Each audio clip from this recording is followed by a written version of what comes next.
Hello and welcome to the GRADD Dialogue. Today my guest is Jay Velotta.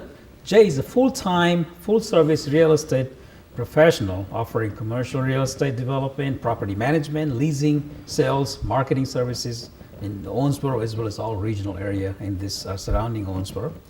Mr. Velotta has also served as a commissioner for the city of Owensboro.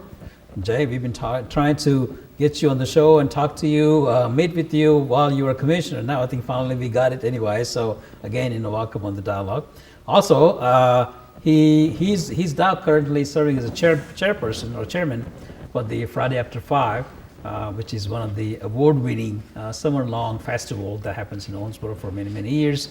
And so we're going to talk about that because Friday After 5 has already begun and it's going to go on all through the summer. So Jay, welcome on the GRADD Dialogue. Well, thank you. It's a pleasure to be here, and finally we did get a chance to have some conversations.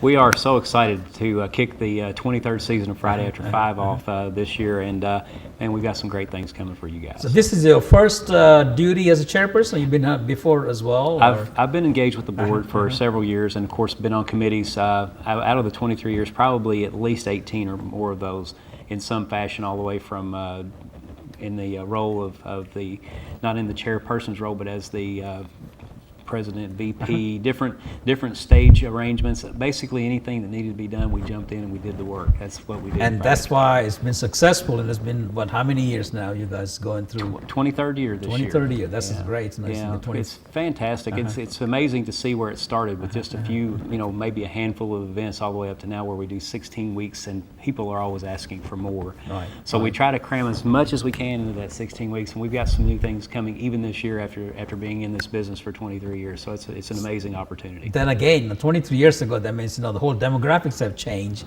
Those 23 years ago, the babies were used to come with their parents. Now they're probably your patrons now with the Friday After 5. We have a pretty diverse crowd, and it ranges everywhere from, again, you said families, all the way to people from around the region. This is a pretty big regional draw.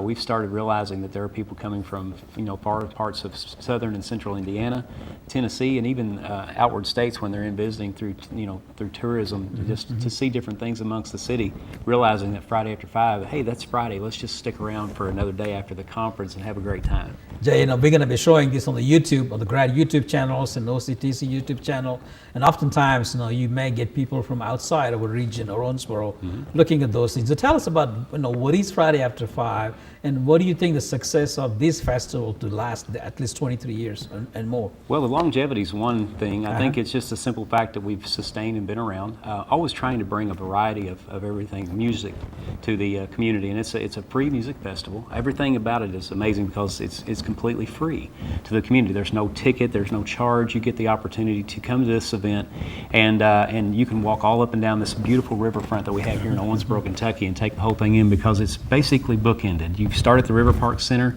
where we have two performing stages. The patio stage, which was the initial stage that we moved to once we started growing into that market, and actually everything started off kind of on the patio stage, or not the patio, but the courtyard stage back near Woodward's at River Park. So there's two stages there, along with infrequently we'll have Glen Family Services. They have the Gospel on the River, which has been a mainstay for many, many years, and they have that in Cannon Hall at River Park. So that's a great place to start your evening with Friday After 5. We always offer a street fair, which has a different theme every week, and it encumbers and really includes the families, and it starts off early, and a lot of times that kind of kicks you into the next phase of Friday After 5 as you stroll down the riverfront, the overlook stage on the river with the big bat wing, we call it. It's programmed to have music as well, and sometimes there's performances that come into play, so we enjoy that.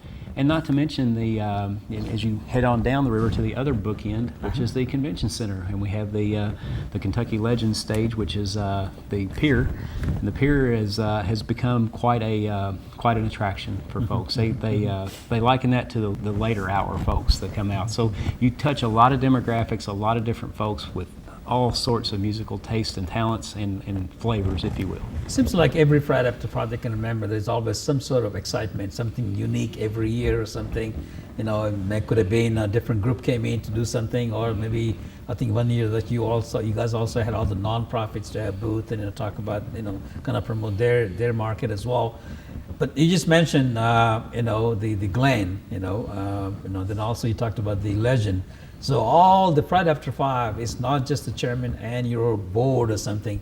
It takes a lot of volunteers and a lot of partnerships. So can you tell us about in 2017 session, or 2019 session rather, who are some of the partners that you had? Well, we have a lot of community partners that have been involved with Friday After Five for many years. Everything from your title sponsors who are there each and every week to weekly sponsors that promote their businesses to the community through their sponsorship of Friday After Five. We also have, as you mentioned, not-for-profit night, and typically not-for-profit night is the first week of the season, which is coming up this Friday, and it's covered under the street fair. And anytime a not-for-profit would like to set up, it's always done with no charge, so they can set up and promote their not-for-profit to the community so they can understand what they are and pass out information and share some of the information with the community. You talked about no charge. Let's talk about anybody who wants to attend the Friday After Five, not just at a booth or rentals or anything else. The citizens or the tourists coming to town. What's the charge to attend the Friday After Five? Nothing. Zero. Free. Okay. It's free. Those old days of buying a buttons are gone, or what? Free. No buttons. No admission. It's 50% of nothing. So that's great. It's perfect. It can't be any better than that. And that's due to the fact that we do have such great underwriters, which are our sponsors and our the ones that promote this event for us. We have many that have been with us for years, and we also have new ones that come in as new business. So you got the corporate sponsors for this event. Yes. Okay. Yes. Can you name if you can, or? I mean, there's so many. If I named one, I would forget someone, and I sure don't want to do that. But we're so proud to really have a great contingency of sponsors, and they are promoted through our website, through our FridayAfter5.com, through all of our social media. Everything is very direct, and we do have a new app now. So you need to make sure you get the Friday After 5 app. It tells you everything that's coming up that week and many weeks to come. But you hit on something very key. It takes a lot of people to make this work. Absolutely. Yeah. And part of that is it's not just the board. The board is a small group collectively, and they do a fantastic job working behind the scenes. The board is directly affiliated with our committee members, and our committee members are those volunteers that come down each and every week that have an assignment that basically know where they're going to be at to make sure that the Friday After 5 is kicked off. But the biggest part of it is just the volunteers, just the volunteerism and the community that make this make the Friday After 5 make the wheels turn basically. So we have a lot of great support. There's a lot of moving parts to it with our sponsors, such as our venue sponsors with River Park Center and the Convention Center and the City of Owensboro and everyone that goes in to collaborate to make sure these happen. And you've talked about what's new. We have some new exciting things coming this year. We talked about Glenn Family Services being part of the Gospel on the River. Well, now we have Worship on the Water, which is another series that they're bringing in to collaborate with the services that they provide in the Cannon Hall with their Gospel on the River. And then there's also a new event that Glenn is promoting, which is going to be movie night at the Bluegrass Museum, the International Bluegrass Music Museum, and that's an amazing opportunity for us to learn what's different and new. It's not going to be every week, but they have some movies that they're going to play in the theater at the International Bluegrass Music Museum. So people attending the festival, the Friday After 5, they can also view the River Park Center and also the Bluegrass Museum, and also even go into the Convention Center, because having those facilities within that whole circle gives a lot of opportunities to really promote, utilize them as well. And they are great facilities. Of course, Convention Center hosts a lot of our events as well. So everyone down the river gets an opportunity to participate, and we're so glad to have those partnerships with all of our great community players in those. Jay, you mentioned that this Friday, the 17th, is the first Friday, the opening of the Friday After 5. Yes. How long does it go? When is the last one? May to September. May to September. So we'll do 16 full weeks, just nonstop. So it starts. Not the May. We're going to start on the May 17th, and how far? The first week of September. So first week of September, right? Absolutely. So we've got a pretty good stretch, and it's just. And I tell you what, you blink and it'll be gone, because it certainly goes fast once the train gets moving. Let's talk about two things. When you have this kind of festival where thousands of people get together and everything else, there are two things always surfaces over: is the entertainment and food. So let's talk about the have entertainment. plenty. What kind of entertainment you can Plenty talk of about? all. We're talking about every genre of music that you can imagine. Everything from country to bluegrass to rock to folk to you name it, it's out there. You can go to our app and our website and look at some of the different acts that are coming. You'll see some familiar names, and you'll see some new stuff coming this year.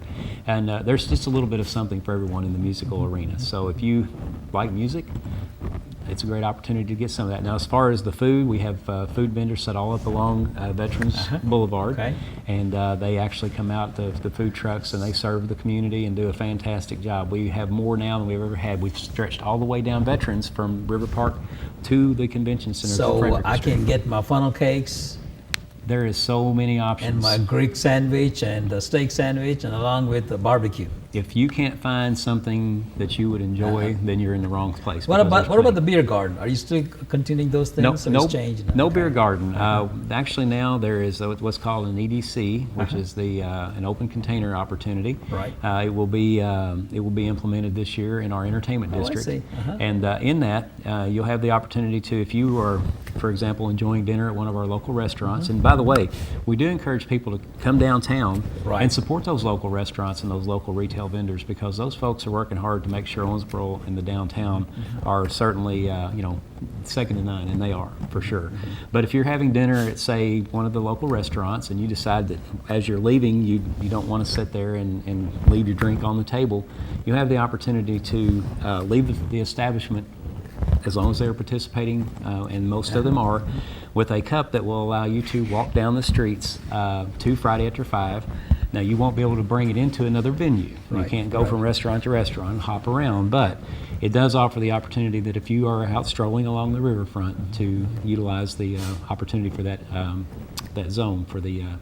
That's beautiful, the beautiful riverfront and all other activities that already there, being a riverfront that has been, there are areas that are off limits, and I don't remember all of them off the top of my head, but mostly the park where there's children playing, those are off limits, so please be aware of that, and of course the local law enforcement, the Owensboro Police Department will do a fantastic job of helping folks direct their way through and understand. What's an average attendance that you see around the year or so? There's several thousand people that attend through the year. I'd say we've seen as many as maybe through a season, 50, 60,000 people would probably be a good guesstimate, and that's a pretty large number for you if you figure a small window of opportunity of 16 weeks. So some weeks are larger, some are average, but you could see several thousand of your closest friends from all over the region or even the country for some parts during the Friday After 5 Festival. So you have done some marketing and some of the maybe data to see that, and how many are coming from outside Owensboro or outside the states or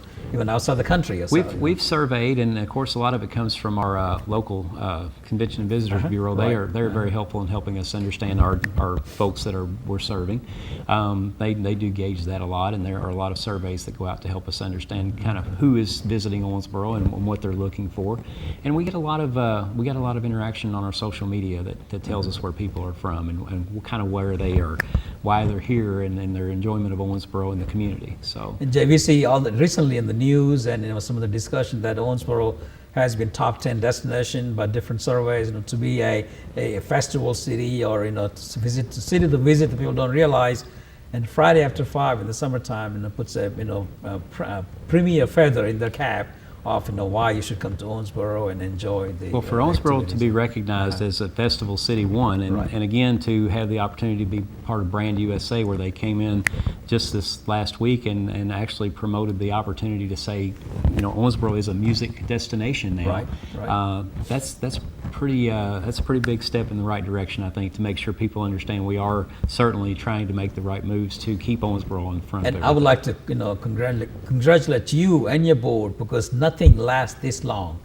We've seen the festivals come and go, but the Friday After 5 has stayed for 23 years and still growing in the popularity, growing in the content, and also support from all over the region and everything else. So that's something that, because you are doing, that is very worthwhile, and people accept that. So I think it's a great achievement, and I want to wish you best of luck for 2019 Friday After 5 Festival. and they couldn't have found a better chairman to head this group anyway. So. Well, I appreciate that, and thank you. And it's not a one-person job, believe me. It's a collaborative effort by everyone, the board, the committee, all the folks that help us get this event off the ground and keep it moving forward. And we're always looking for new ideas. So if someone out there has an idea that says, hey, this might work, don't hesitate to send us a message and say, why don't you guys try this? Because obviously, the reason we're where we're at is because we listen to people. People want it. Yes, exactly So- true. So they can go on your website, they can go on your app and contact you if there's any information. Also get the information about the events and about the different Fridays that they could participate.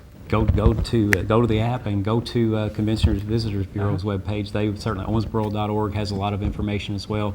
We're out there. We're certainly ready to get this season kicked off and excited for another year of Friday After 5. Well, thank you very much, and thank you for being on the GRADD Dialogue. We've been talking to Jay Velotta about the Friday After 5, which begins this Friday and goes all the way to September. If you want to get more information, go on the Friday After 5 website, their app, or you can always call Owensboro Visitor Convention Bureau or the GRADD office. Thank you and have a great day.